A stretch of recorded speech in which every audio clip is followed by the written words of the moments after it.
L'Iran est en train de donner une leçon d'humilité au monde occidental. Les gens qui viennent vous dire qu'ils sont la plus grande puissance mondiale, qui sont l'armée la plus morale du monde, qui sont la meilleure armée du monde.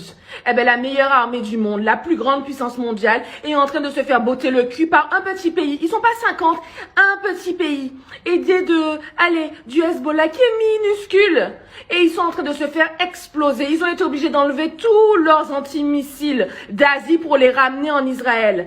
Parce que vous êtes des tocards, parce que vous vous êtes dit que le peuple iranien, c'était comme les Américains, en fait. Qu'à partir du moment où vous alliez montrer les points, ils allaient reculer. Non, c'est pas des Occidentaux. C'est des gens qui ont vécu dans la souffrance, dans la douleur, qui savent ce que c'est qu'être un martyr, qui vivent dans ce truc de tous les cas, nous, sur Terre, on est là que de passage. Vous, votre vie, c'est de rester sur Terre. Votre vie, c'est d'encaisser les richesses sur Terre. Eux, ils ont d'autres préoccupations. S'ils doivent mourir ici, ils savent qu'ils seront récompensés de l'au-delà. Au-delà que vous ne croyez pas, parce que vous, c'est avec le diable que vous pactisez.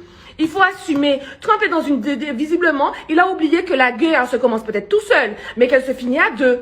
C'est-à-dire que c'est deux personnes qui vont décider de la fin de la guerre. Trump dit, oui, on a tout détruit, mais ils veulent pas cesser le feu. Tu n'arrêtes pas de dire que tu as tout détruit, Pourquoi tu bombardes encore? Pourquoi est-ce que tu continues de bombarder? Et pourquoi eux continuent de tirer, puisque soi-disant tu as tout détruit? Soi-disant ils sont à court de munitions. Ils viennent d'envoyer une des plus grosses salves, je vais y arriver, de missiles sur Israël la nuit dernière. Comme quoi, finalement, les destructions, c'est très approximatif chez Trump.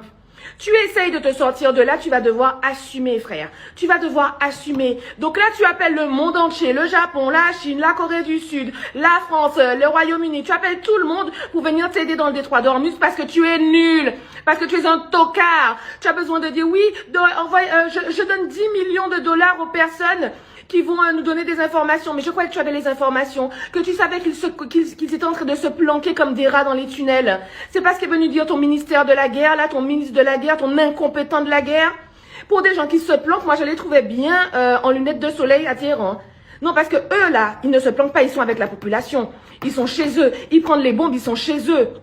Vous là, vous êtes des planqués. Si Netanyahou est planqué, lui il est un planqué. Lui, on n'a pas vu sa tête en Israël, dans les rues d'Israël avec son peuple. Lui, il est planqué.